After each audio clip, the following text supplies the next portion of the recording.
Hello. Yeah, ma'am. Yeah, just tell Supriya ma'am to join here. Yes, ma'am. Yeah, yeah. I shared with her link on the WhatsApp. Shika.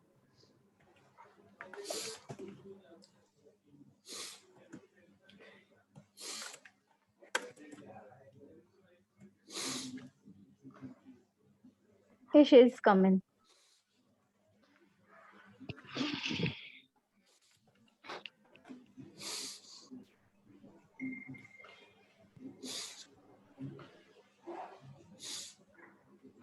Hello, Supriya ma'am. Yes, ma'am. Yeah, good afternoon. Yeah, I'll make you host. Yes. Got it? Yeah. Thank you. Thanks. Yeah, bye.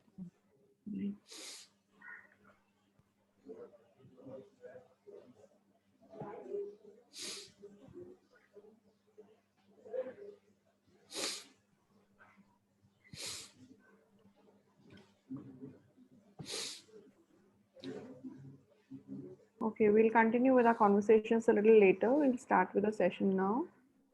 It's already time.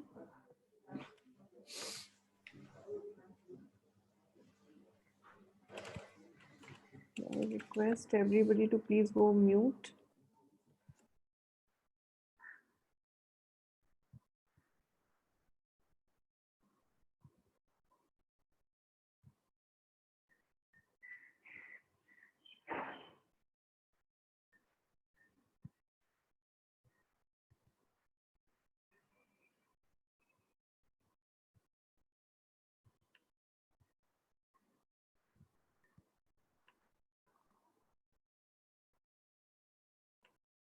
Are the slides visible?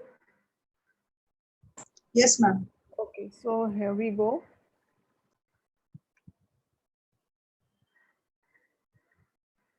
So we started yesterday with strategy formulation and we are going to continue with this. And today's lecture will have a complete discussion on how Porter's five forces model is used, and I would like everybody to cooperate and everybody to contribute to this because we have already covered this once, and we are going to see this in greater detail with an example, so that now whatever sector or industry that you are choosing, you are also going to implement it as it is.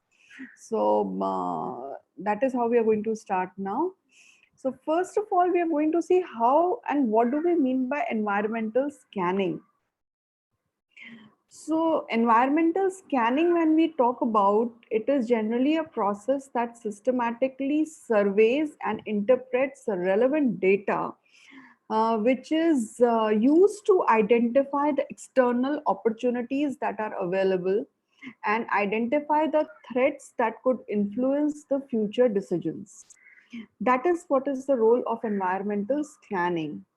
It is closely related to what we call the SWOT analysis also, and it should be used as a part of the strategic planning process.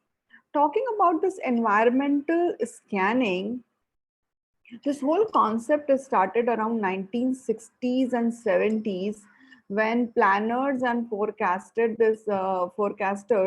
they succeeded in developing many useful methods and tools, basically to have a more inside out perspective about the organizations and the scenarios.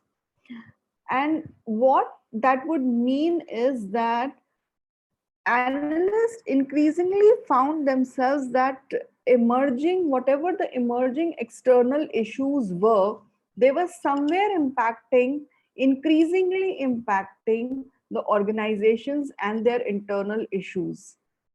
So in response to this, they began to modify some of their techniques and some of their concepts so that the outside developments could be formally included in their results, in their internal processes. Even now, if you see, the external scenario that is going on, most of the companies, they are trying to imbibe it in such a way that all the internal processes are getting changed and influenced by whatever is happening outside. So initially, this emphasis on tracking the outside world fell on lot of monitoring developments that from an inside perspective had already been identified as a potentially very important tool. Now, this so-called monitoring, what we talk about, it was found inadequate as entirely new issues emerges every now and then. Like whatever we are witnessing, it's a completely new issue. Now we have to scan the environment, the external environment, for all its emerging issues, much, however remote those issues are. And the search for this possibility rather than the probability of major impact becomes became very common thing. Hello, ma'am. Yes. Aishwarya here. Sorry to interrupt. Just wanted to inform that some people, Pratiksha and Irene, are in the waiting room to join. So, Oh, is it? Yes. Thanks, Aishwarya. ma'am.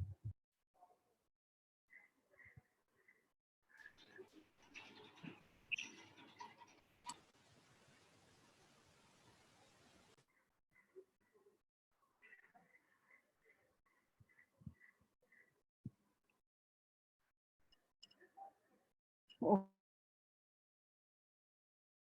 Here we take an example of what the scenario was, in 1970s when the insurance industry just came in.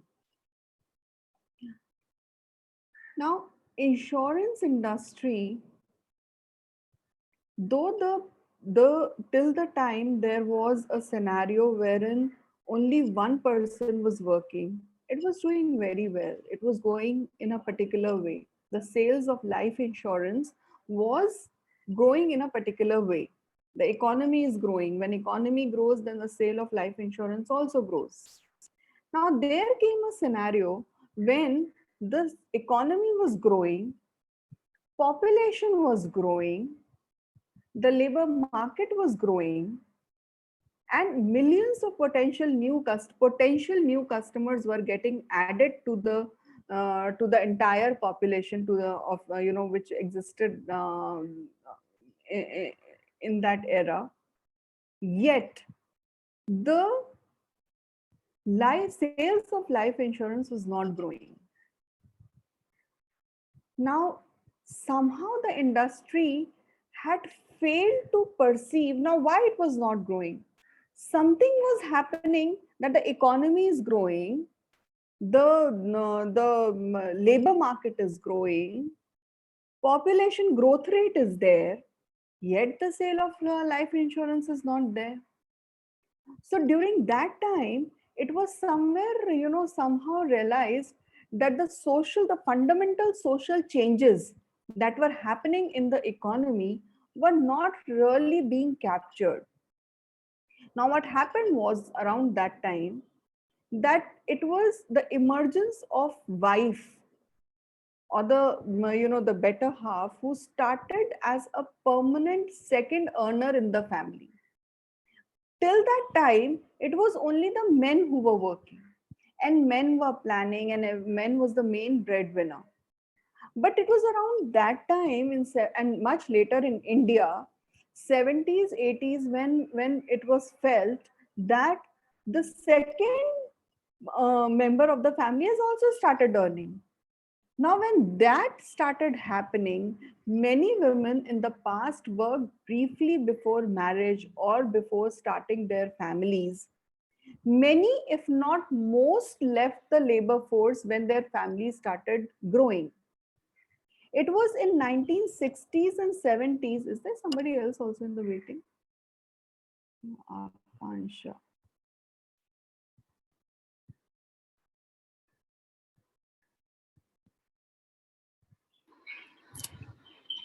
Yeah. So it was only in 1960s and 70s that more and more women, they returned to work after starting their families also. Small change, but this change affected the demand for life insurance. The life insurance, what we see is the life insurance needs of a family with one income are much greater than those of the family which is protected by two incomes. So this development, it actually coupled with the postponement of forming families and more of the marriage age becoming higher, decline in the birth rate, increase in childless couples, all this reduced the traditional market for life insurance. Now, this is how the development takes place. If we do not scan the environment minutely, we don't come to know about these developments in the which are there in the business environment. So while everything is going, but because of this social development, the life insurance industry is not growing. So the thing is that that is a time when the scope of scanning the activities is expanded to include the technological developments, economic developments, legislative developments, regulatory developments, what we see in the pestle analysis. So all these things needs to be scanned properly before we enter into any industry, or even if we are incumbents, even if we are a part of the industry, that time also we need to keep on scanning the environment for whatever shifts that are taking place in all these in all these areas. So when we talk about external scanning, it can be through various ways that we can do. We can look for the trends that are going on in the environment, in the marketplace, in the industry, in whichever industry that you choose. And these are very, very important when you are working with whatever sector or whatever industry you are working to study and to analyze. Look for trends. What has happened in last 5 years? Then only you will come to know where it is now and where it is headed for.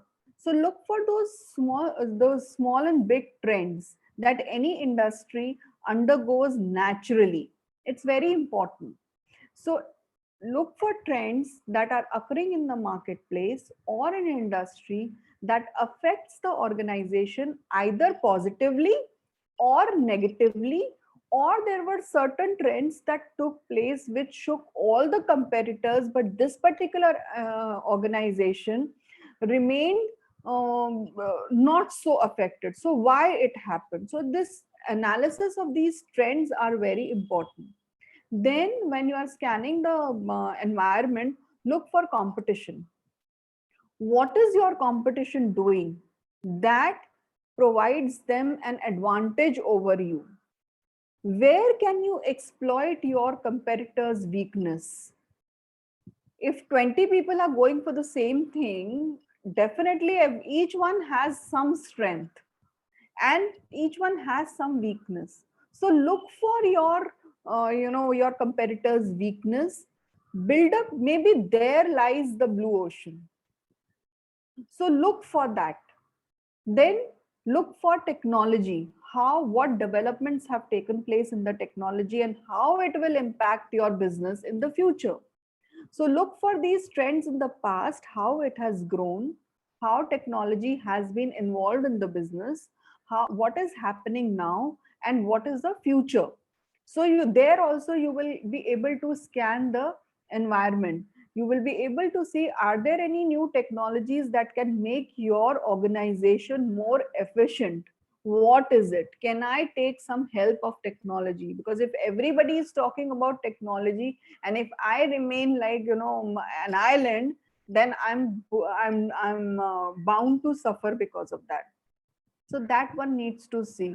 Also, you need to see your customer segment, what you are targeting at.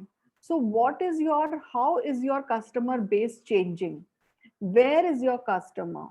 Who is your customer? What is impacting your ability to provide that that kind of service which brings customer delight. What is the pinnacle of that, and where am I, and what is the thing that is lacking? Look at the economy, survey the economy, scan the economy. What is happening in the economy? What is the future? How it would affect my future business? Also, one needs to see where is the labor market, what kind of labor market do we have, where in which geography we will get the best of, if we operate in a particular geography, then what kind of labor market I will get there. How can you ensure, if it is a manufacturing setup or something like that, how can I ensure that there is a ready access of high demand of workers, where high demand of workers is there? How can I have ready access for that? What are the political how's the political arena? Is there a stable government? Is the government supporting my whatever enterprise that I am taking? What are government policies which are there? How, or maybe if we are going for an election, what impact will election have, outcome have on your business? These are very small things. What are the legislations which are there? Is there any impending legislation which will affect your operations? What is the taxation policy that we have? Are they providing any tax holidays? Is there any concession coming your way? Is it a tax friendly? So you need to see the monetary and the fiscal policy. Will it support your business? So all these things needs to be scanned very. Not only this, there are many other things that needs to be scanned in a particular. It will all depend upon which industry and which sector are you looking at.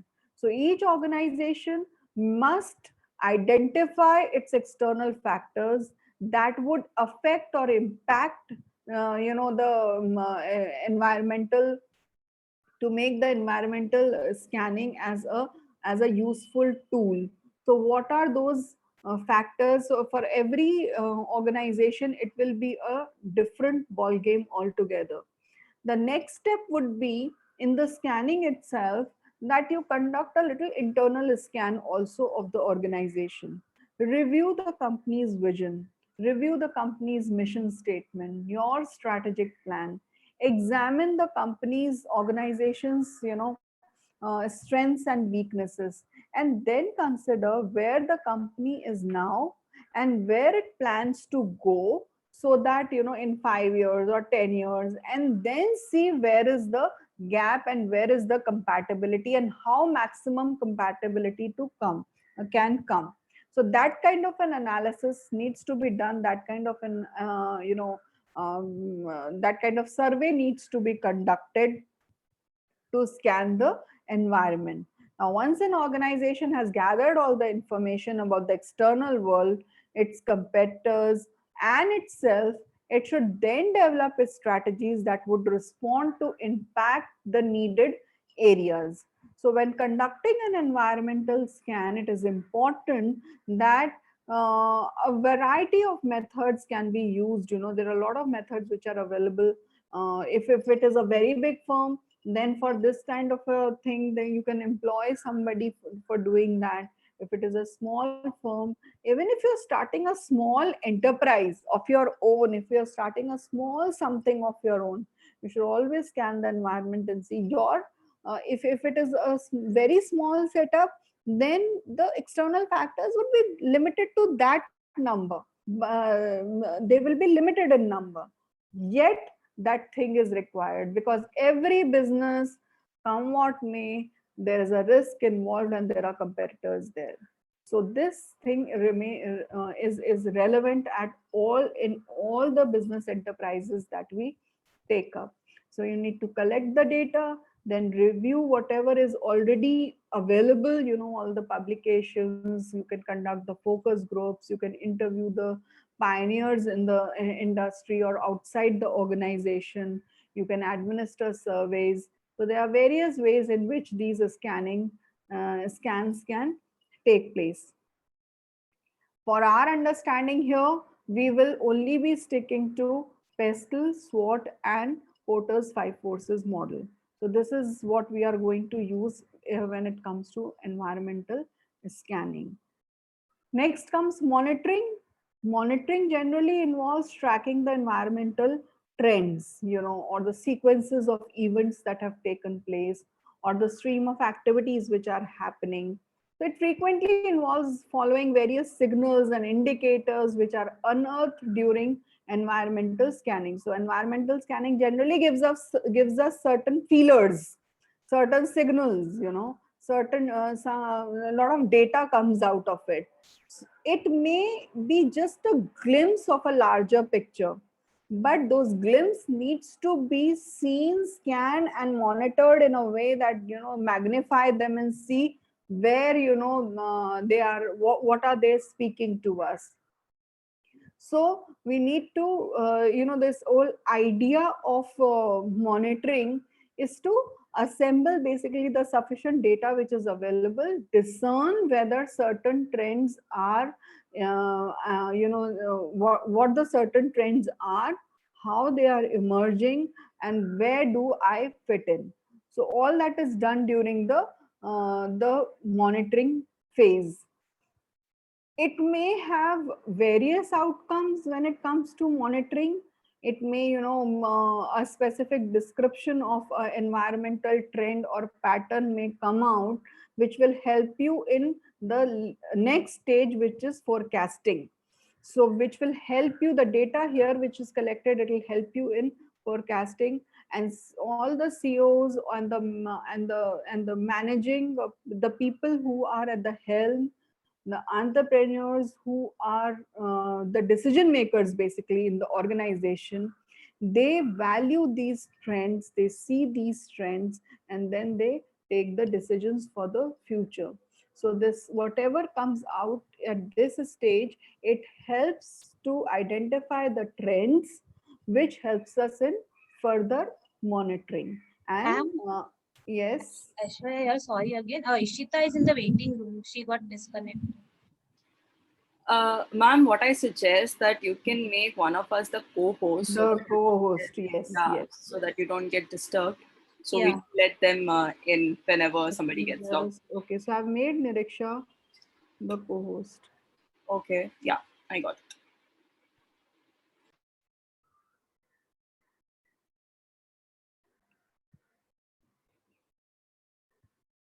So Niriksha, please manage now. Yes, ma'am, I'll take it forward. Yeah. So next is your forecasting. When we are talking about forecasting, we are talking about scanning, monitoring, developing projections, and anticipated outcomes based on monitored changes. So basically, we use a lot of tools and techniques when it comes to forecasting. There are a lot of qualitative techniques that we use, and there are a lot of quantitative techniques that we use. If it is a startup, then more of, and if it is a small startup, we use a lot of qualitative data that is available. If there is if it is a startup and it is a first mover, then there is not much of concrete data that is available. There is no hard data that is available. Then you can't really project against the past data, because there is no past data for their business. So they generally use a lot of subjective approach then, that looks at the industry as a whole, then the market research, whatever has been done earlier, or they can conduct their own market research, and they rely on the industry experts if it is a startup. And if it is doing for the first time, then you don't have much of data available. But if you are entering into an industry which is already there and which has a lot of footprints, then you have a lot of data to fall back upon. And there are a lot of statistical techniques that are used. There are tools available, there are quantitative techniques that are available, which actually has the past data, and basis the data, they are able to, and data which is measurable, which where you can apply your analytical modes, and there you can come up with the projections for the future. This helps in a big way for the short term goals and for the long-term planning also. So this is of course a very, very niche field. There are people and there are tools and techniques who are dedicatedly doing this. So we can take help of professional help also when it comes to data collection or for forecasting. There are of course certain causal methods also which are there along with qualitative and quantitative, where a cause effect kind of a relationship is made. So this kind of forecasting is generally used to try to understand and predict the relationships between things. Like, you know, if there has been a downturn in sales, if the sales is not really picking up, then is it because of the economy is not doing well, or is it because of there is something wrong with my product or with my customer service, or you know there is something which is happening in the environment which I, in the social environment which I'm not really able to pick up. So there can be various reasons for the downturn in sales. So this cause and effect, the causal methods are used, cause and effect method is used, wherein the effect is felt, and then we generally try to see the cause of it. Because if cause is identified in anything, then only the problem can be treated at the root. So these causal methods are also used for forecasting. So the next, yeah. I have a doubt. So if I'm a startup and I want to start a business, yeah. So I have a lot of competitors. Like in one area, there are around 20 shops already open, like a retail shop. So, will it be a good idea for me to start a business in such an area, or like you know? Yeah. So I have to start everything from the beginning, and it's a retail shop.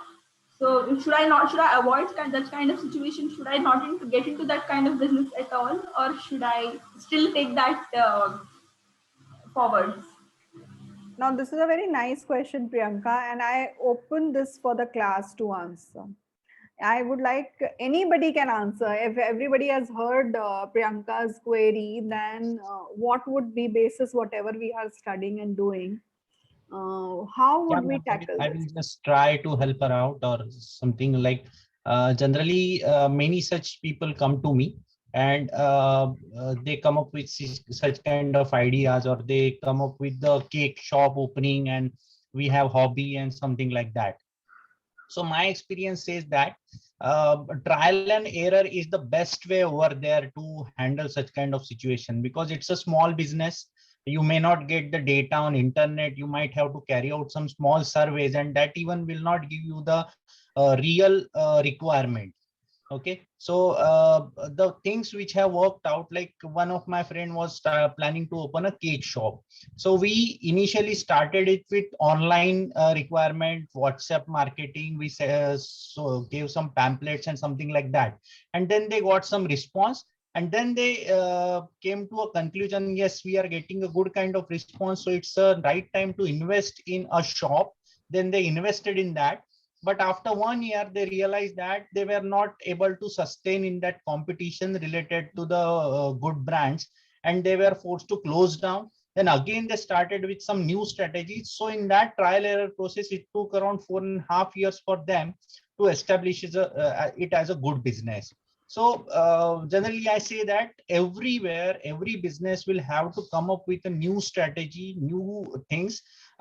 Yes, all these tools are there, but unless you don't try it out, and in trying also, you should have some risk taking analysis and risk related activities. Like you have 10 lakh rupees, I generally tell them just plan it for 3 and 3.5 lakh rupees, so that the remaining amount you can use for if there is any failure happens.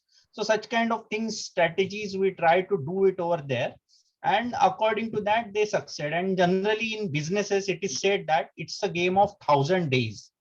It's just like a baby. I have heard this saying by all Marwadis and Gujaratis. They say that 1,000 days, like एक बच्चा पैदा होके वो चल फिरना और बोलना सीख जाता है, वैसे ही बिजनेस का है. So business start hone ke baad, if it can sustain for 1,000 days, it will run for whole of your life. If he is not able to sustain it for 500, 300, 400 days, rethink, restart, re-establish, such kind of things are there. So this is the strategy which we use for some startups, some small shops, or some small e-commerce related businesses. Thanks, Vaibhav. Anybody else would like to answer Priyanka's query? Ma'am, I would like to answer. Yeah, please go ahead. I was working in Arena Multimedia when it was first established. That was in 1997.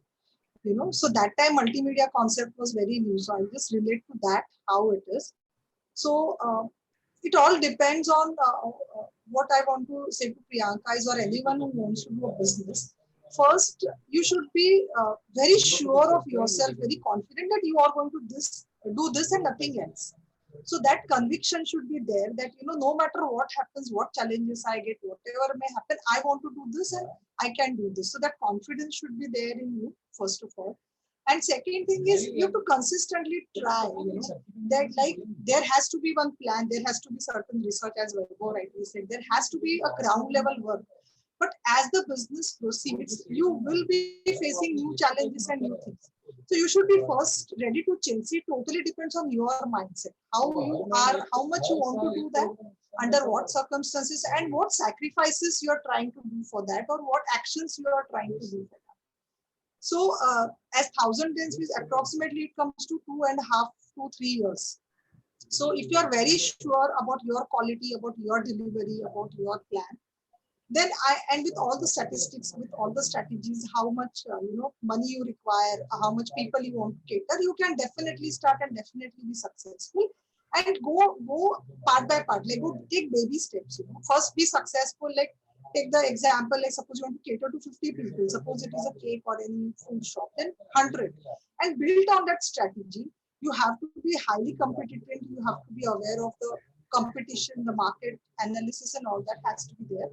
But I think so it is, if you are decided, nobody can stop you from being successful. That is what because I was also new at that time, and I really, within 1 year, we did crores of rupees ka business. It was a multimedia institute where we had to enroll the students. Of course, we had the marketing backup from Actech. They were providing but we had to actually do house calls.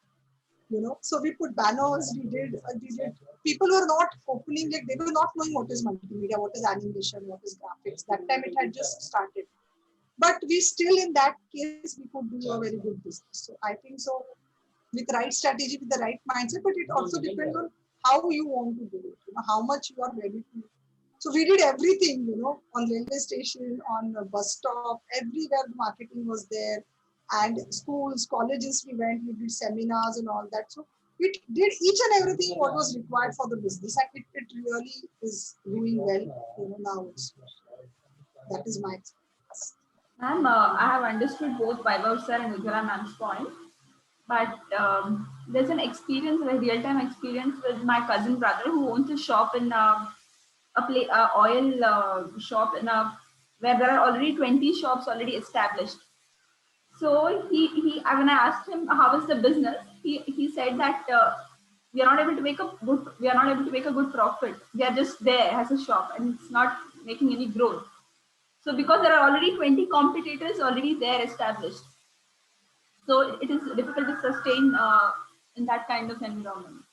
Yes, Janvi has raised his hand. We will have a quick word from Janvi. Yes, ma'am. Yes, Janvi. To answer, to give one idea or what Priyanka ma'am can do is do a market research. What are those 20 shops offering? Why? How long are they based? Like the customer loyalty and everything she can check from there, and then she can find out what extra or what something unique that she can give to the customers. So or else what is it that would attract the customers in that particular field, so from that Yes. she can start her business. So I'll give you one, this thing. There are 5 shops, same shops in in fact more than 5, I think 5 or 6 same shops, general merchant kind of a thing. And I would say that there is one shop, of course all are doing whatever they are doing, but there is one shop which outshines all of them. And there are multiple case studies. If you closely see, there are multiple case studies of successful people.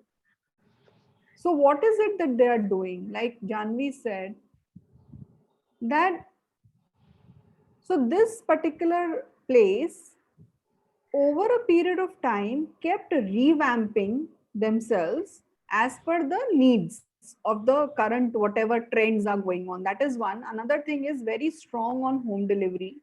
I'm just giving you one example. So now, even if others decided that it was not cost effective to,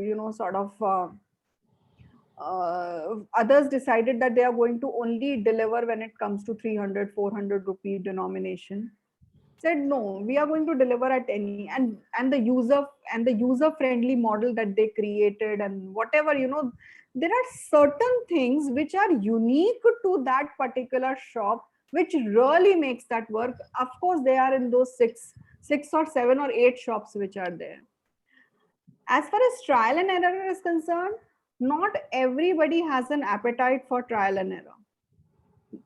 It is because the stakes are high. Once you put up a business, the capitals, I think we give everything to it, and then we are able to establish one enterprise. So if this kind of, a little more in-depth planning is done, and, if we are able to scan the entire environment, whether it will work or not work, and then we go ahead, then we are able to, because so many times the stakes are so high when you're putting any small, if it is an individual's enterprise, it may not be small for that particular person. For a big end. I have observed that whatever planning you do, but there remains a gray area. Like in some of the ventures we have established, like some local gundas might come, some local MLAs might come, the different kind of associations which are formed, they interfere. So all those things we have experienced. Like I can tell you that I have tried around 10 sort of businesses. Like I was the IT support for all those things. So I was closely related to all those kind of people. Like all of a sudden some gunda will come and he will ask for some kind of ransom or such kind of things in things that I have experienced, and all of a sudden, so that's why this trial and error word came to my mind, because that is my experience. The moment we say one day, like we were opening one snacks corner in suburbs of Mumbai, Kalyan, you must be knowing. Yeah. So there is a famous vada pav called as Ambar vada pav. Those who are so he was offering association to us, he was offering collaboration to us, and after starting the business, after 3 months, owner of the business was alone and all the workers were with that particular staff. So such kind of thing happens, and this guy was very strong with respect to his education and planning and everything, and he was totally cheated. So no strategy will work and you'll have to restart the things. And I know him, I can, so such kind of things you have to be ready. Sometimes we have to be street smart in business. Yeah. I will tell you one name. I have all of us are aware of it. Dhargalkar Supermarket. So we are getting funding for this particular business, and we have shops in Mumbai area. So on one day when we were bringing the organic products, organic sabji and all that, and selling into Thane area. So what happened? Like there was an order of 100 kgs of tomatoes. And we brought that order in a tempo, and that hotel person said no. So we were forced to sell those tomatoes on road. And after selling 20 kgs of tomatoes, कुछ लोग डंडा लेके आ गए police के साथ, and हम लोगों को भागना पड़ा. So it was nowhere there in our planning. Our plan was so simple. We were collaborating the farmers and we were collaborating the farmers with the customers, and 10-20 kgs के above order hai, that was our strategy.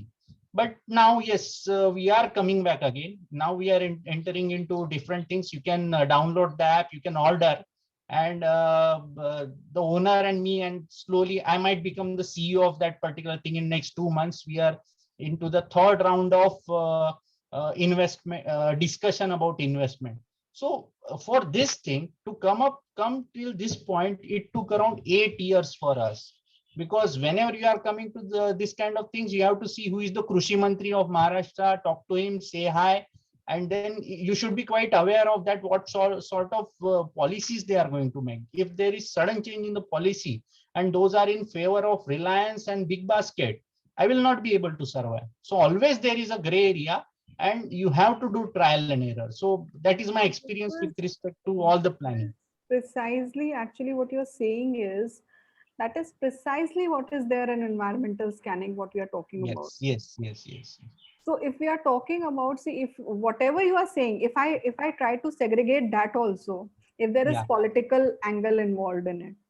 If there I'm not denying whatever you are saying. I'm just saying this no, yeah. so what you are saying, because you are giving a very relevant example. You are giving an example which is, you are undergoing that example. So it's an experience for you. Okay. Now that experience, which is a very valuable experience that you are sharing, because you have there will be many people who can talk theory, but there are very few people who can talk out of experience. So what you are sharing is clean experience. So in that experience itself, if we try to segregate. Sorry, just I want to add one more thing, which we have studied in Lamington Road. So you might have seen that on Lamington Road, you will find 30, 40, hundreds of shops of thing. So what they do is, we have sat with many people. Some of them are my suppliers also. What they do collaboration. Okay. So if I'm selling a product of AMD, so one guy will be stockist of AMD and he will be supplying it to 10 people. One guy who is supplier of Intel, he is and they have the different franchisee model, and that collaboration helps them a lot, because technology is changing so fast. Like if I take 100 processors in my shop and only 10 are got sold, 90 ka loss meko aane wala hai. So they just buy 10 processor, and for 20 shop, whenever you go to any Lamington Road shop, they will ask you what you want and they will ask you to wait for 5 minutes. And one guy will go and he will bring that particular piece, and you are not aware that wo hum log pichle wale shop mein gaye the, wo bhi yahi dikhaya tha, abhi bhi yahi dikhaya.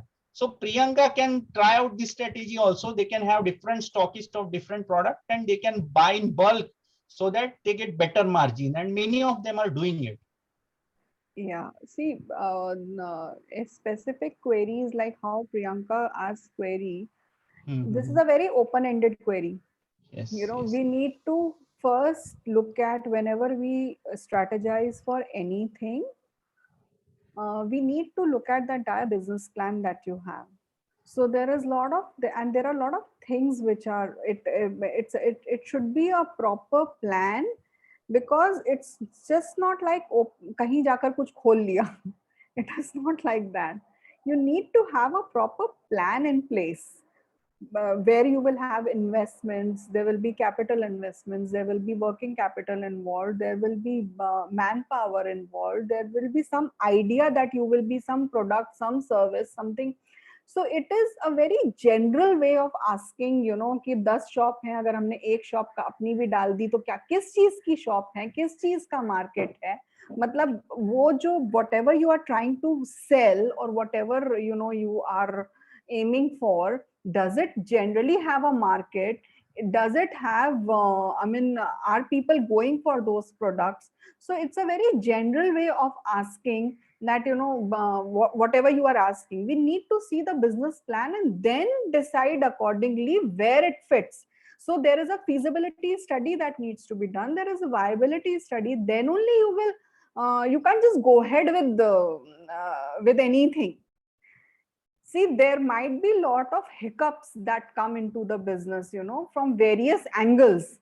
There might be technological hiccups, there might be some political hiccups. So all those hiccups are there, and there is always a buffer that is created for all those. So you should have a risk appetite basically.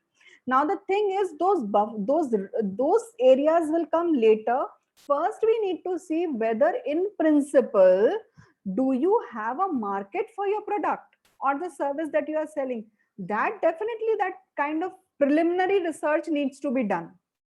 So here, when we are talking about industry analysis, if you break up any business venture that you are that one might undergo, somewhere or the other, one will witness all these things. If we talk about Porter's 5 forces model also, if we take, and so what, you are going ahead with something new, let's take it very basically, not to talk about big things. If you take something very basic also, don't you think that there will always be a threat of new entrants? There will be a threat of new entrants. There will be a certain bargaining power of suppliers. There will be certain bargaining power of buyers. There will be substitutes which are there, you know, which are there in the market. There will be rivalry. You are basically talking about rivalry. So there will be rivalry from existing competitors. They will maybe up their game or whatever. So whatever business enterprise that you take, these models which are there, if we try to work somewhere, if we keep in the recesses of our mind also, we will be able to at least eliminate the risk. We cannot eradicate the risk. We cannot completely take the risk out of business, because business is about risk. But now the question is how much you can eliminate. So by using certain things and by you know, working in a little structured way, I can eliminate the risk. I cannot eradicate the risk. I can minimize the risk, or I would say I can minimize the risk. I cannot eliminate the risk. So whenever you are asking such thing, I would suggest that we should have, if you have a proper business plan, and the idea should be more detailed one, then only the help can come. If the idea is not a detailed one, then it is like one general rocket coming from the sky, which does not know in which direction it is going. Okay. So next time, if you have to come up with a query and a specific business query, then come up with more details. Then one can, you know, have a debate and one can, you know, think about it. So it's 3:28. We'll take a 10-minute break and then we again assemble, though we have wasted a little time earlier before beginning. But I think since I'm going to start with the analysis after this, so we'll start at 3:28. We'll start at 3:40. Is it okay? So we gather together at 3:40 again. Thank you.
I would request, welcome back. I would request everybody to now, we have done this, and today now we are going to do it in a greater detail, and I want everybody's participation, and because that way we will learn faster and we will be able to then apply it in a better way. So first we will start, we will do as per this industry environmental analysis, we are using Porter's model. And we are going to see the threat of new entrants, which is a barrier to entry. So just to start the topic, I would just say that this force, which is, you know, your threat of new entrants, it considers how easy or difficult it is for competitors to join the marketplace.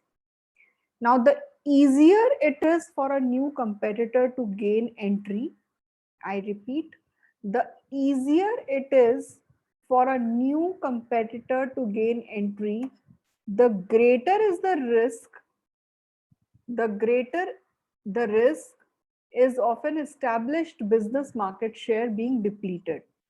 If it is an easy entry, then you can just enter into that market and become a part of it. But if it is a whole pie, you will be eating into the existing market share. The pie remains the same. Earlier on, it was being shared by 8 people. Now it is getting shared by 9 people. So, therefore, the easier it is for a new competitor to gain entry, the greater the risk of an established business market share being depleted. So barriers to entry, we are going to see what are those barriers to entry, and all these, whatever you can see on your screen, these are barriers to entry. So we are going to discuss now, taking an example, each one of them, or rather, you know, we will try to see how our industry analysis is done. Now, say for example, if it is first is economies of scale and capital requirement. Now, I would suggest that if all of you can contribute to this, then we can work faster. I will open the topic. I will start with the first one, and then let's see. You can just, you know, take the others, you know, quickly. So first is economies of scale and the capital requirement. So what Porter said was that this new entrants, they always bring, whenever there is a new entrant which is coming into the arena, into the marketplace, into the industry, they generally bring new capacity. And they also, along with new capacity, they bring in the desire to gain the market share. And that puts pressure on the price, because now there is a new entity that is there in the market. So it will put pressure on price. It will put pressure on cost. It will also put pressure on the rate of investment that is necessary to compete in an industry, because now there is one more person which is coming with its own, you know, whatever they have. So there will be pressure on price, there will be pressure on cost, and there will also be a pressure on rate of investments which are necessary to compete in the industry. So thus the threat of new entrants which is there, it puts a cap on the profit potential of an industry. So if we have to, if this particular thing has to be, the threat of entry in an industry is determined by the level of entry barriers that are present and on the reaction of the entrants that we can expect from the incumbents. So when we enter into an industry, there is always a, you know, there is always a reaction which is there, which the entrants have to face. So if there is, like, you know, how Priyanka said that if there are 8 people already in the market, if the 9th is going to come, some reaction is going to come from the incumbents who are already there. That is a human nature. So what are the barriers? So there are various barriers to entry, and one is economies of scale and the capital requirement. This is a huge barrier when it comes to new entrants. Say, for example, if it is an automobile industry, if we are trying to see the automobile industry, then how does it work?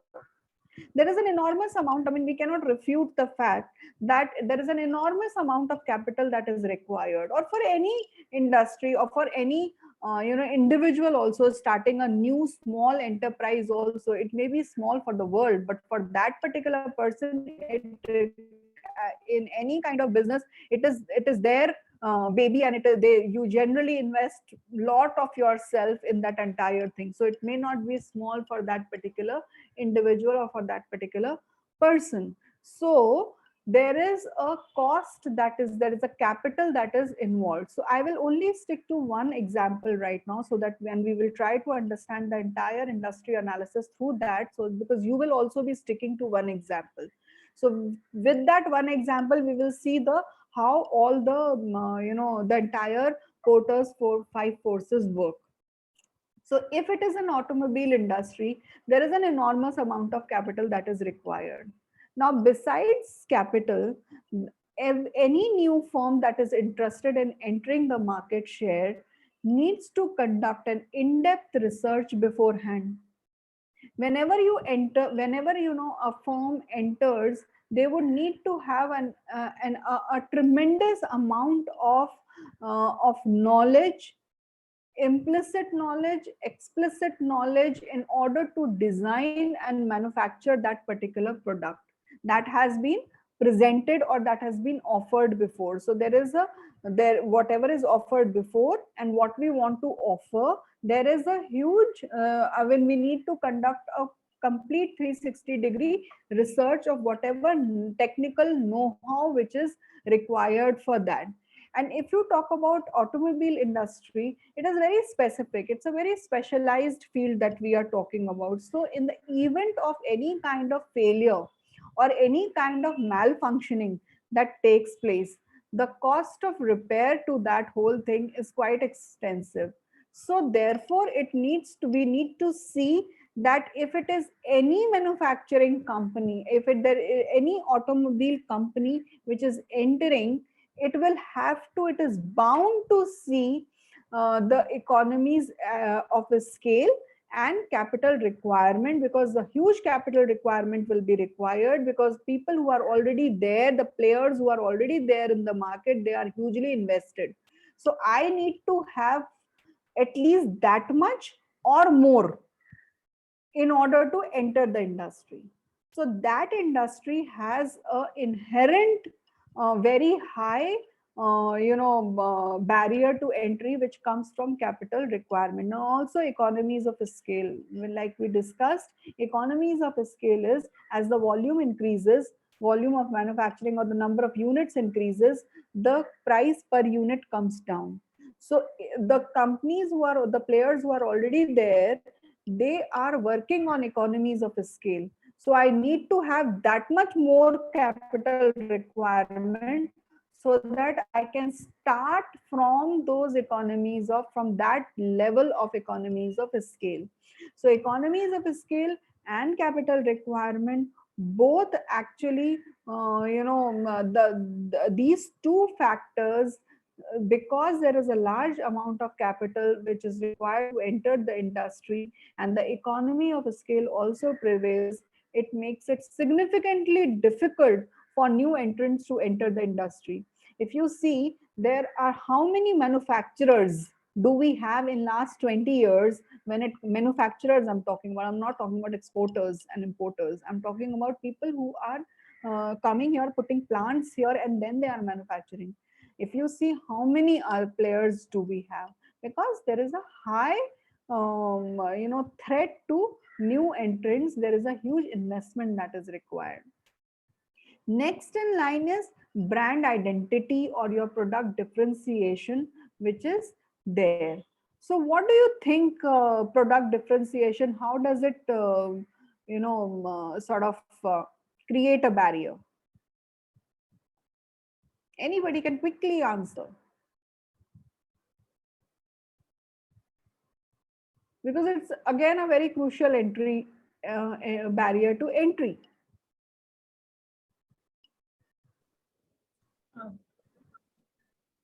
Ma'am, like sometimes the company brings out a special edition collection, and then because like the parts of the motors, and then after a few time it is not available, so they have to abruptly stop that thing sometimes. So this could be one way of differentiation, I think, because I have seen that happening in a lot of cars. Like they bring in a product, but then it just has that company does not succeed much because the model does not have much of the products like the spare parts available in the country, or the production is difficult.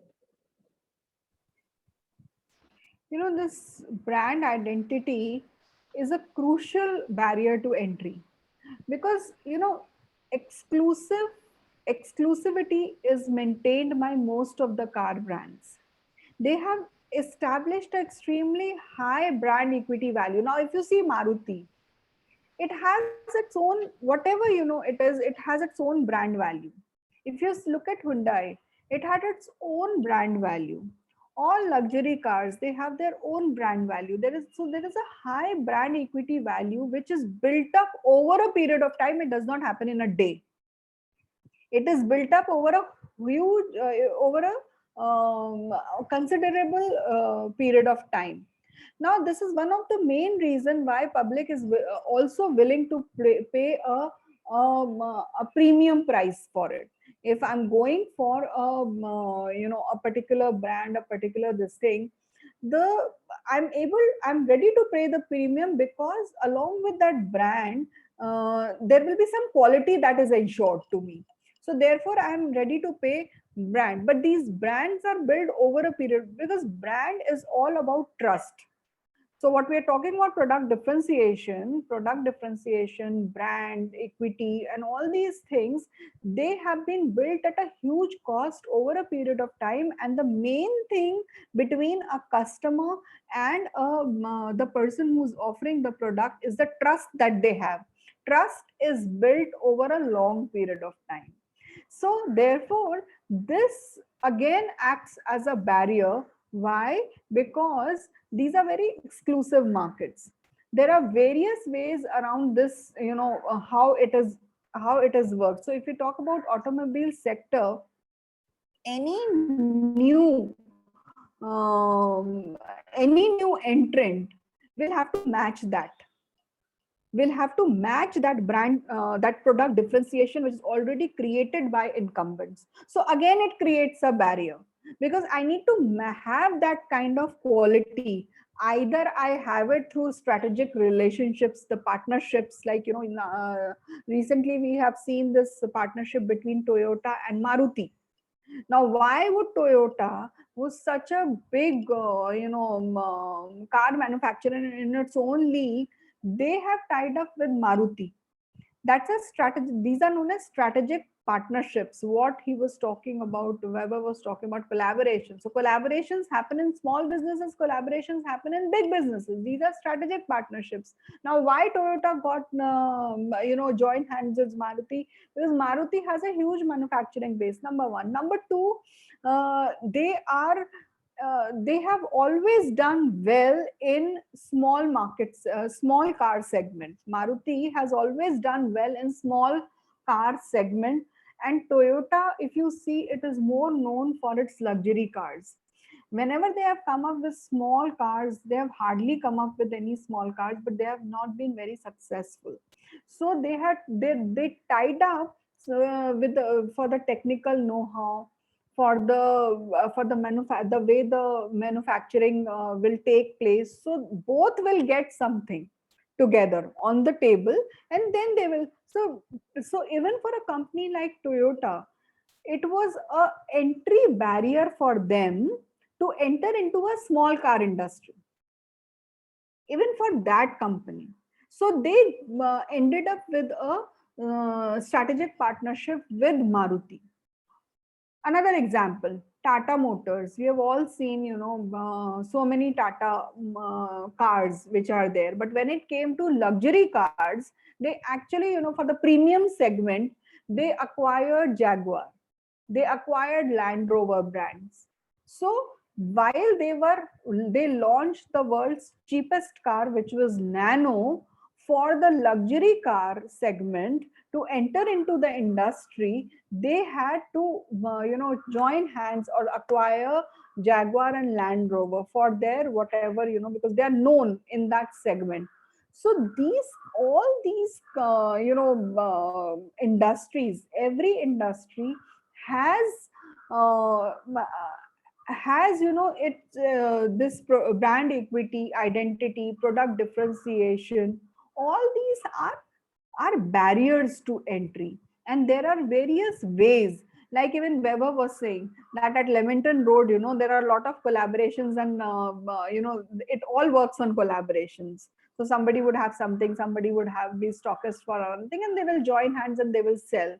So because one needs to identify, so the basic idea is one needs to identify what are those already established brands which are there, brand or whatever uniqueness is already available in the market. I need to match that if I'm entering into the industry.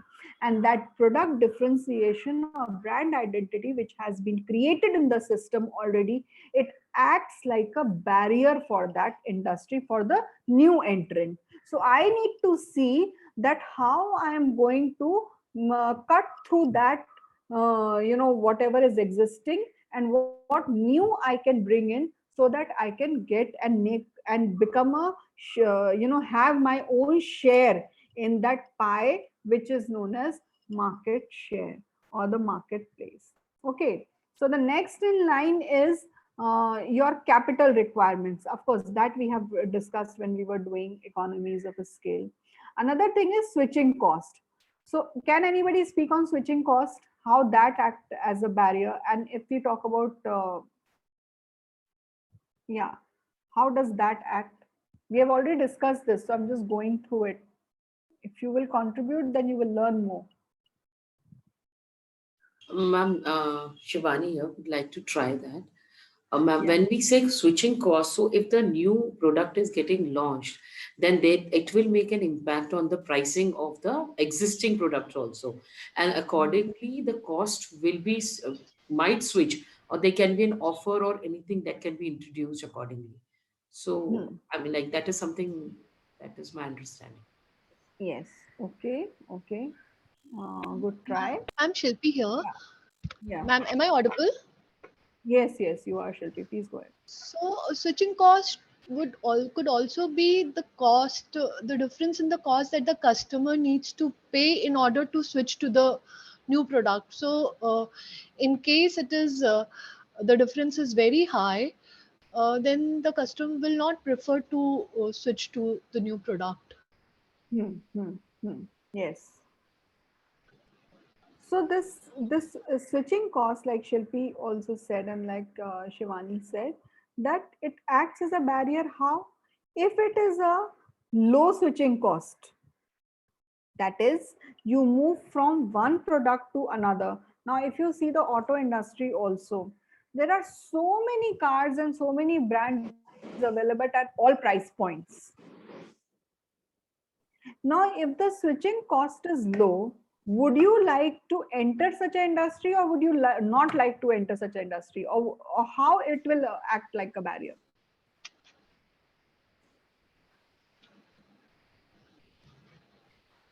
Ma'am?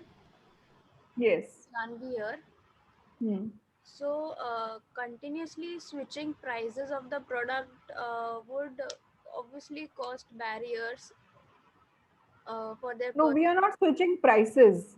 We are not switching prices. The switching cost is the cost that is involved from moving from me as a customer choosing one brand over the other. Okay, so that's the switching cost. And switching cost is in this particular case, when we are doing industry analysis, switching cost is basically the cost that is involved in moving from one product or service to another. So if I'm entering in an industry which has a particular switching low switching cost, then how that will have a bearing? That's what I'm asking. Ma'am, I did not understand. Ma'am, just to clarify, it is like if we are getting the same product but in a different price, like in a lower price, that's what it means, right? Like they both give me the same quality, but the price of the new product will be lesser compared 1 minute. 1 minute, Daisy. Janvi, what you have not understood? The product is the same, but two different companies are offering different prices. Now tell me one thing before we get into the discussion of switching cost. I would like to ask, what are we doing now? Studying barriers to entry. What is stopping the customer? Barriers to entry. Okay. Now, if I'm studying barriers to entry, why am I studying barriers to entry? What is the basic thing that I'm trying to do? I'm trying to So we can do an industry analysis. No, 1 minute, just clarify this for the class itself. I am doing an industry analysis. I'm doing industry analysis from the customer point of view, or from the industry, from somebody who's trying to enter the industry, not as a customer. I am doing an analysis because I want to open my own enterprise. I want to get into an industry.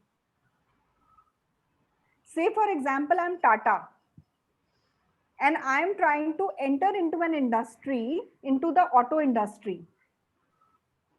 I am Maruti, and I'm getting into the auto industry. I've tied up with Suzuki.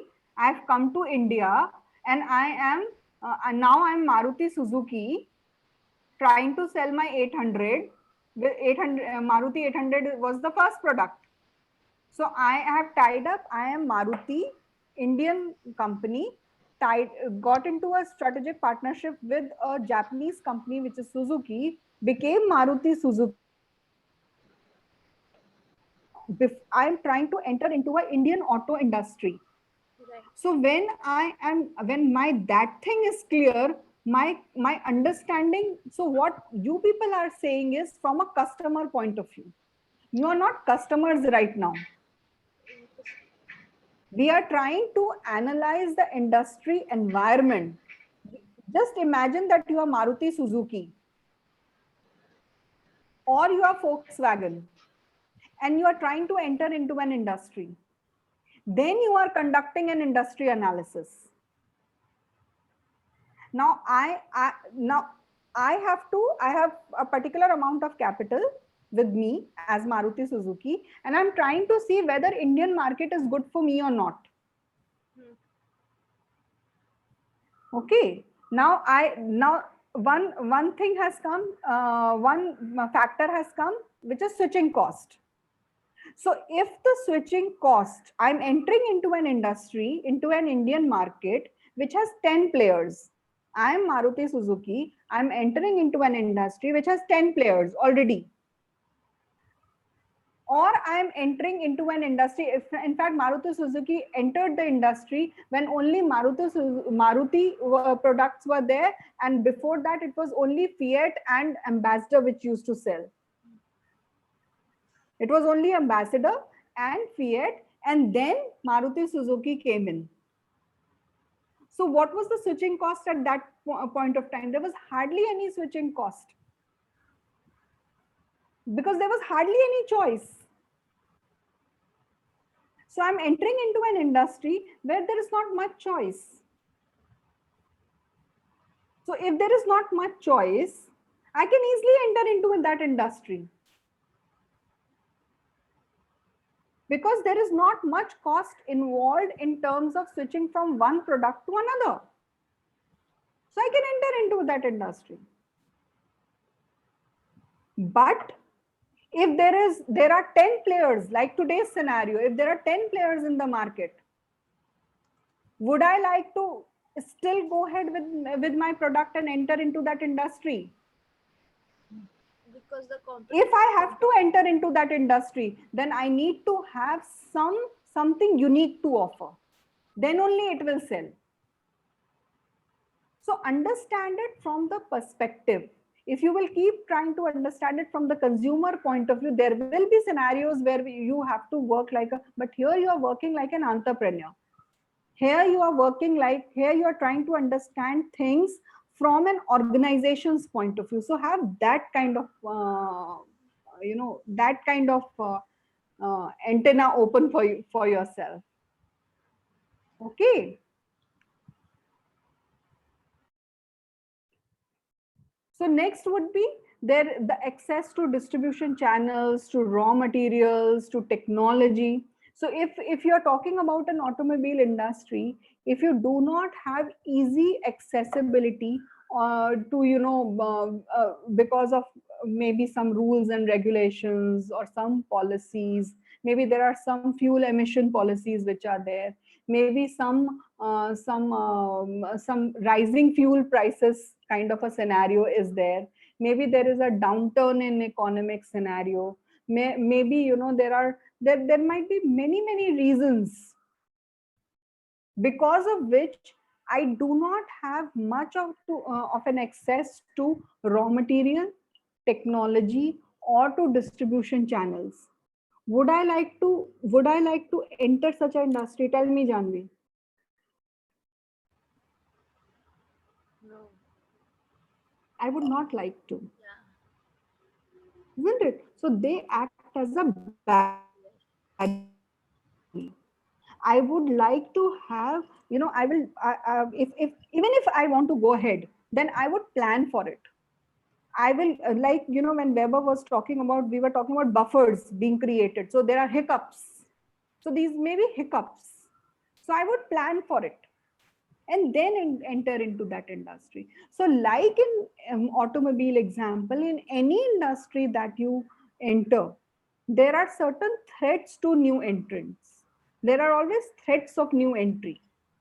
There might be some expected retaliation. So there are people already in the industry. So you might just, expect some kind of retaliation from there. They might just, send some gundas. They might make life difficult for you in some way or the other. Or they may come up with an extremely good pricing policy. Now you are just trying to establish the business and they might come up with something new altogether. Because they have an advantage of being there, they are incumbents, they are already there. So all these are threats of new entry, to new entrants. So when I'm planning, when I'm doing my industry analysis, when I'm planning on a new business, I need to see all these things, that as a new entrant, what are those threats? What are those barriers to entry that I can face? If I already plan for them, then the shock value for me will be little less. And these are certain parameters on which you can analyze your barriers to entry. And this is true for all the businesses. So it won't be just a luck by chance kind of a thing. Of course, that plays a big role. But then if done this way, then some bit of rude shock that we are in for, that can get reduced. Is it clear to all of you? At least this aspect. Because if this is clear, then you will be able, then the other things in the model will also get clear to you. So Ujjwala, Priyanka, Shiba, are things getting a little clearer? Yes, yes. With examples, it's better. So just my only request to all of you is think like entrepreneurs. Don't think like customers, because then whole thing changes. The shift will take place in the way you will think.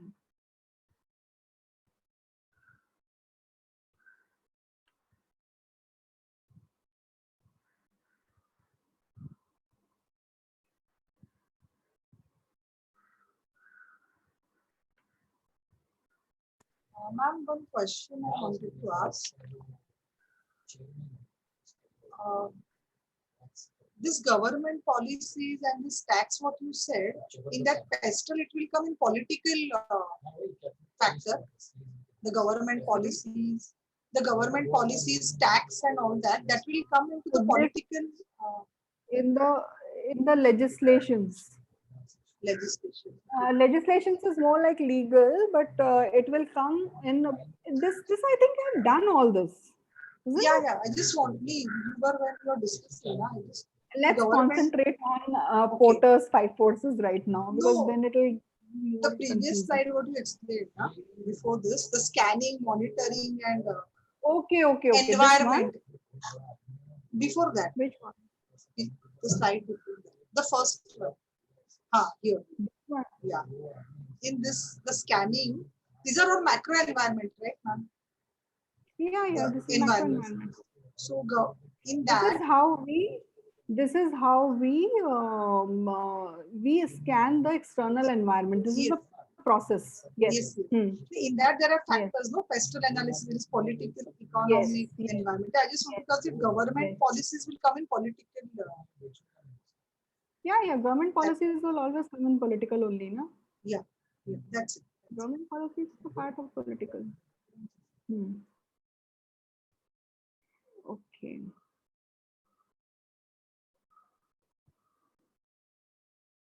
So next is your bargaining power of suppliers. Okay.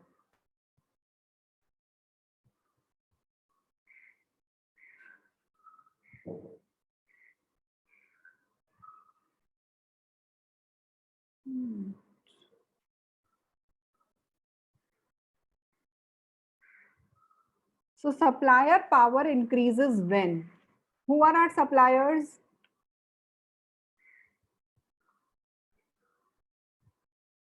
Who supplies us? Who are our suppliers?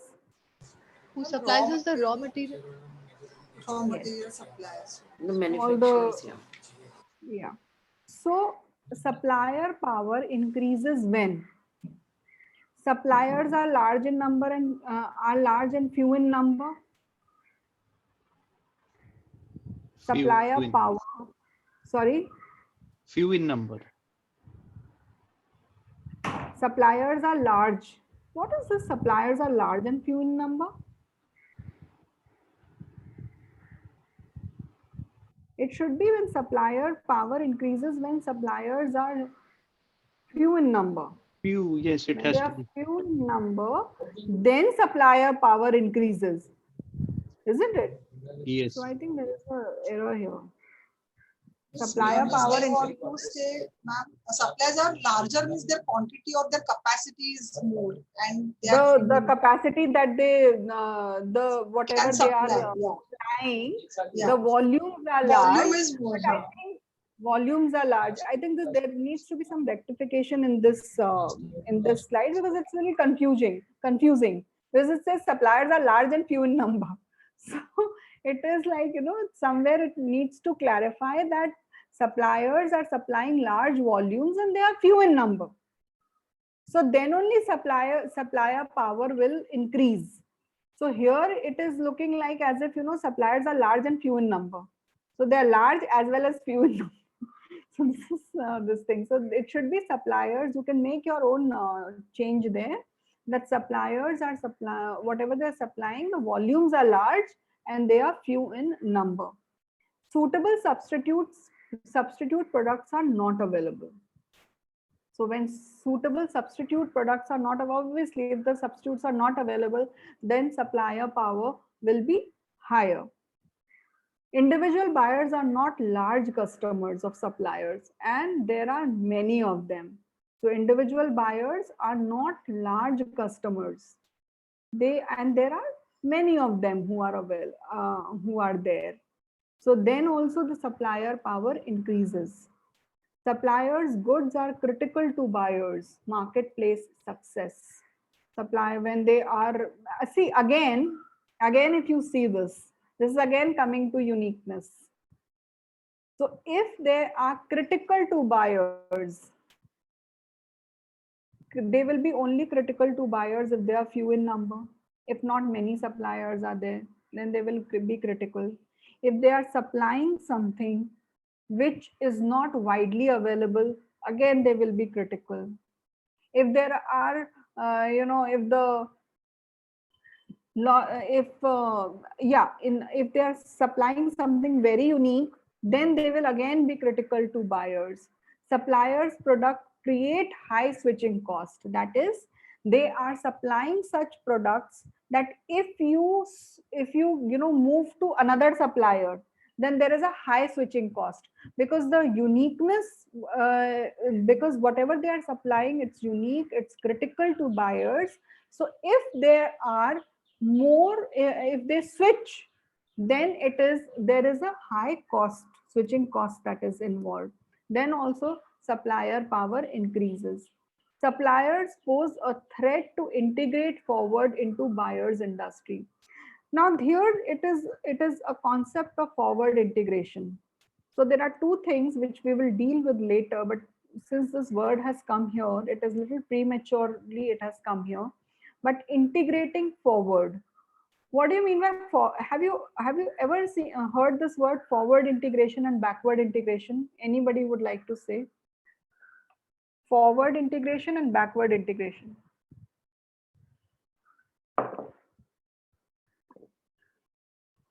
So what they mean here is that suppliers pose a threat to integrate forward into buyers industry. As a supplier, I'm supplying some product XYZ. My buyer is buying that product from me.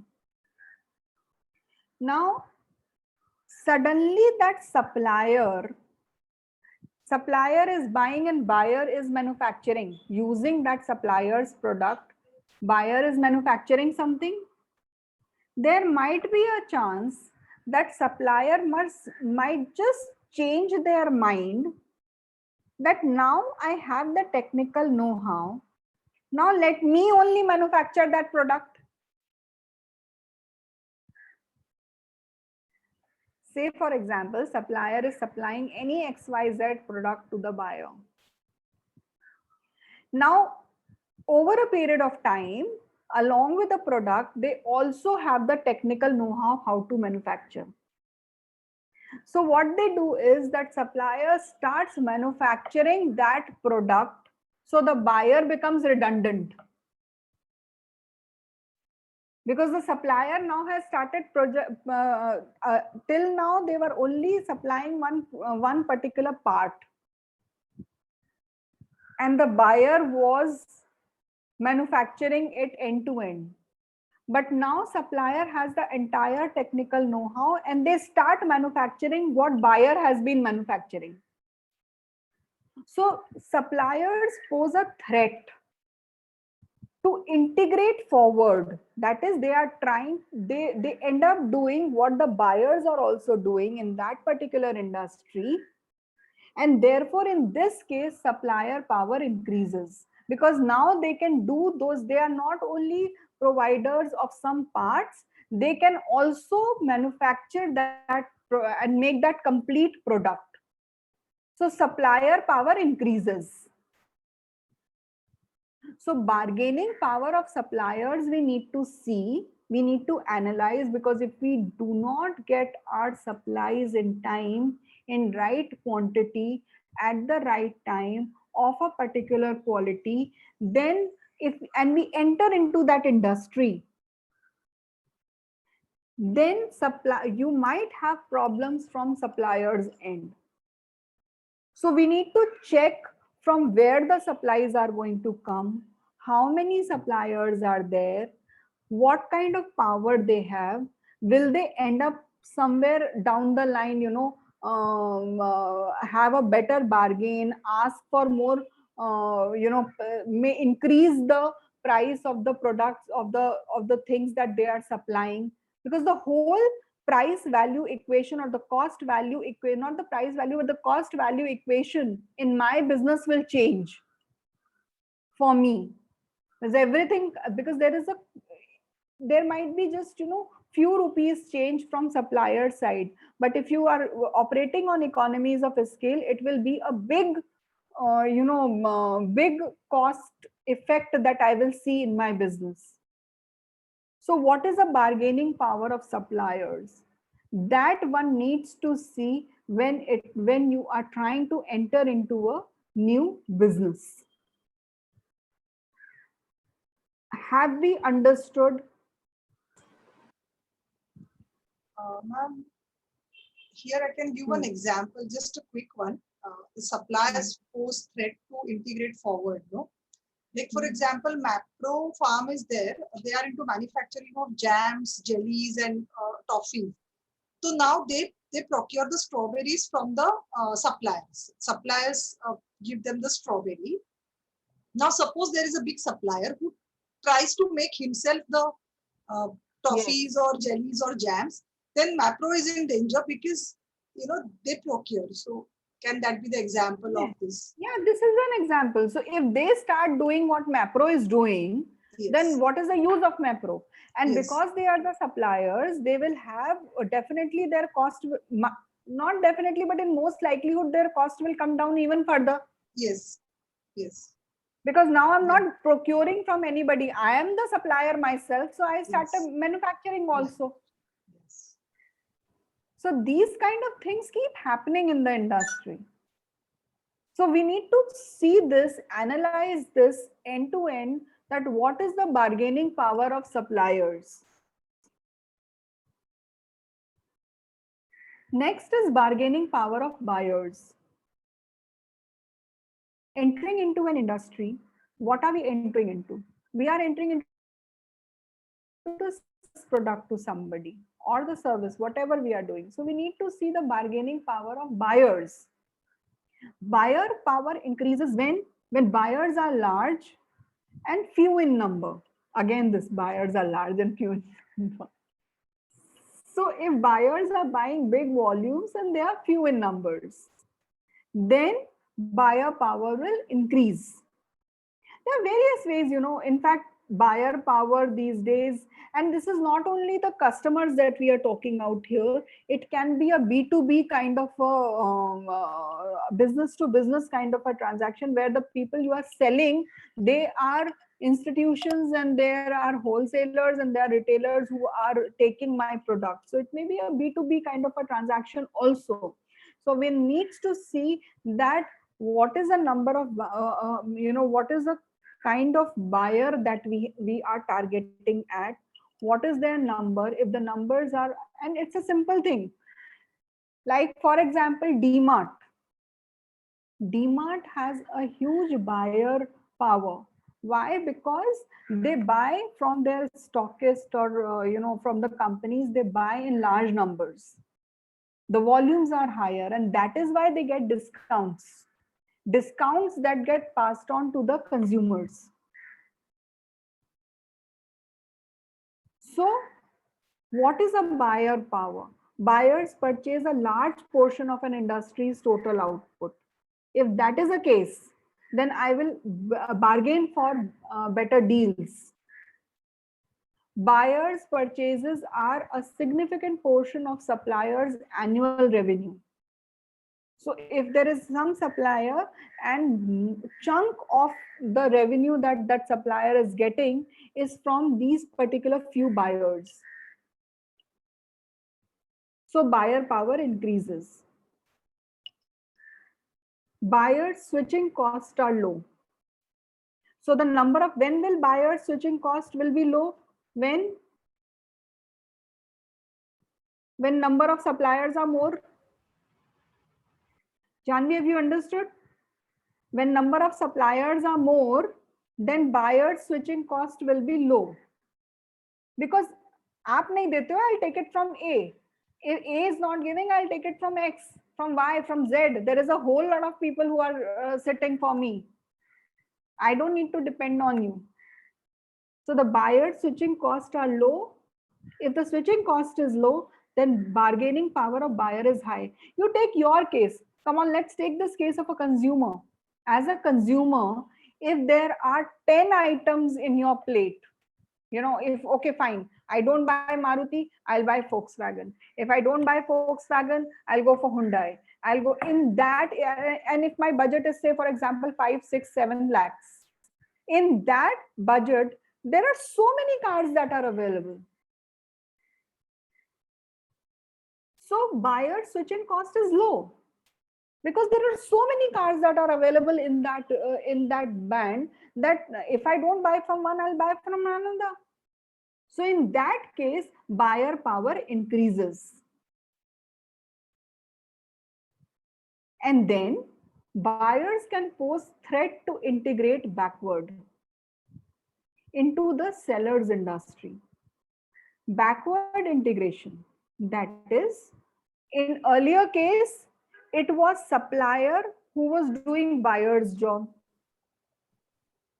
Here, buyer can do the supplier's job. I can procure things from anywhere myself. I start manufacturing my own ancillary. I put up, I am an auto company, and I put up my own ancillary, ancillary part factory. So I don't need to supplier. I will do it myself. Yes, Ujjwala. Ma'am, same example of Mapro. Suppose Mapro have their own strawberry farms. They don't require the supplier. They grow their own. Supplier. Yeah. They do it themselves.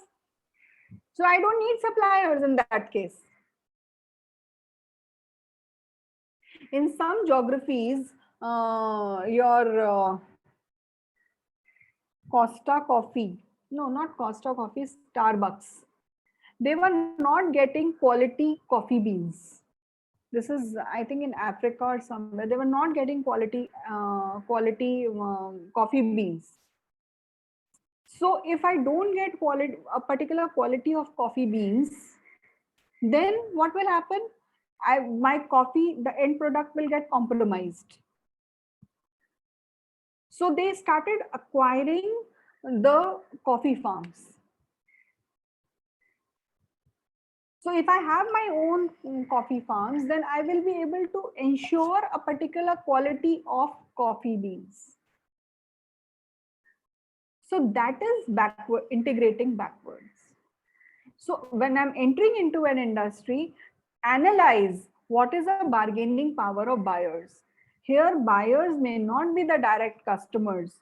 Here, buyers may be anybody whom I'm selling to. So it may be my wholesaler, it may be any business unit, it may be some institution, it may be anybody. So start thinking like an industrialist. Start thinking like an entrepreneur. Then you will be able to understand this better. Threat of substitute products. When will it increase more? When the buyers face few switching costs. Threat of substitute products increases. When will threat of substitute products increases? Forget about what is written. When will threat of substitute products increase? When more choices are there. When there are substitutes are there. If substitutes are not there, then where is the threat? So the substitutes, and if the substitutes products price is lower vis-a-vis what I have to offer, then the threat increases much more. And of course, the quality and the performance and all those things. So that is threat of substitute products. And then to decide the industry attractiveness, we need to see the intensity of rivalry among competitors. How many competitors are there? What are they selling? What are the strategic stakes that they have? Strategic stakes as in how much they are invested. Competitors are invested in the marketplace.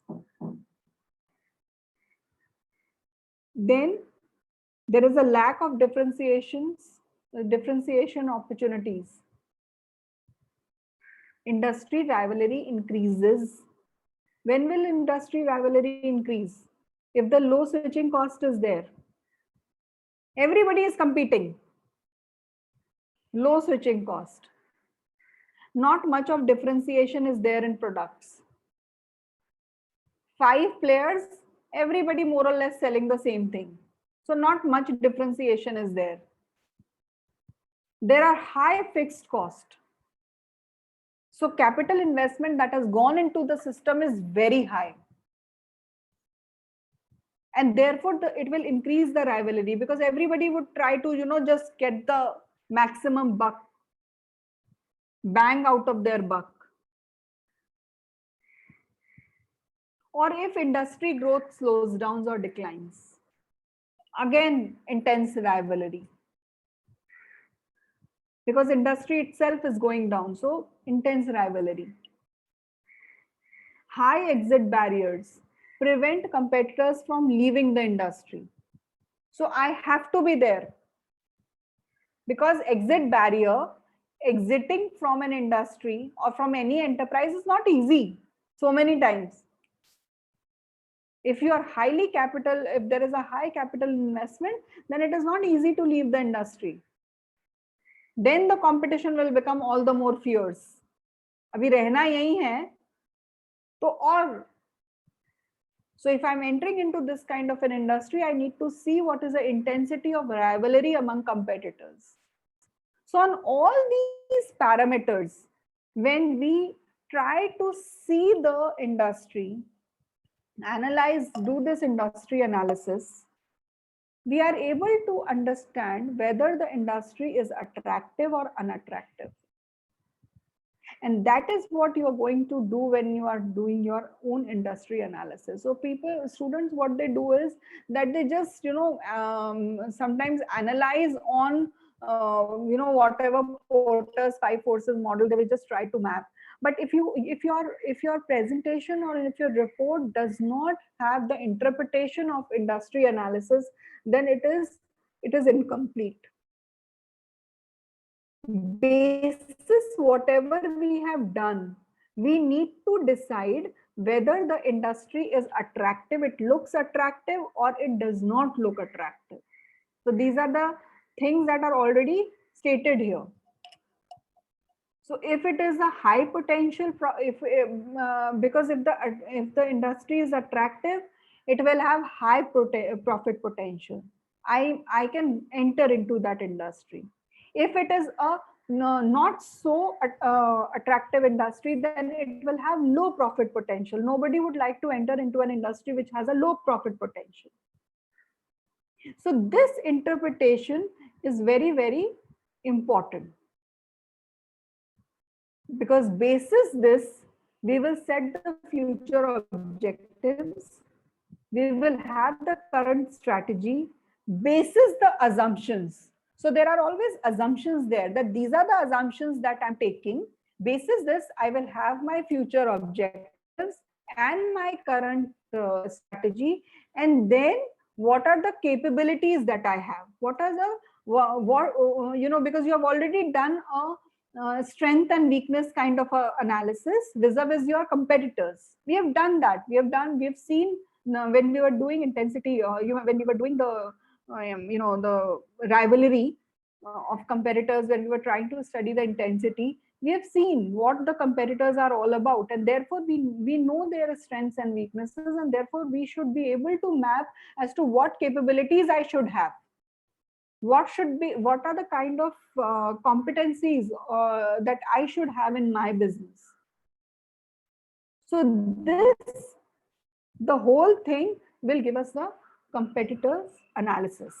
So you need to do a competitor analysis, and you also do the industry analysis, and then the whole thing, some feeler you will get whether you want to get into that industry or you do not want to get into a industry.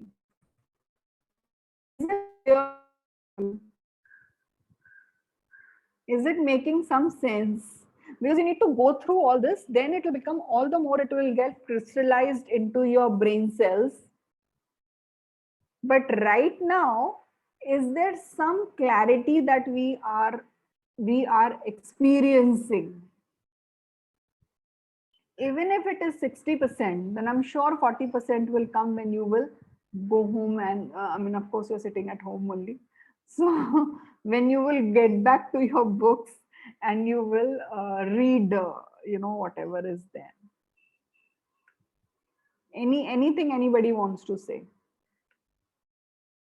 Few last words.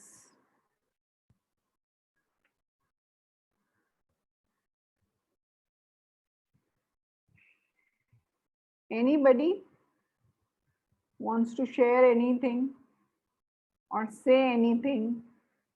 Is there a feeling of deja vu, or are we feeling a little that, we have understood something? Anybody I who like wants you are to saying speak. the deja vu bit. No, nothing like that. I think it's very well explained. Only thing is, as you rightly said, I mean, for people who are familiar and for people who are not familiar, we need to go back.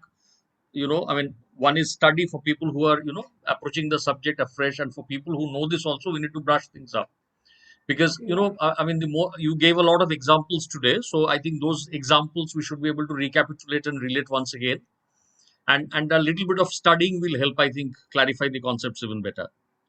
Yeah, so and I mean, up till now, whatever we have done, if you will just collate everything with one example, only go with one example and one analysis. Don't go for multi, dimensional thing, because all the analysis changes with every example that you will take.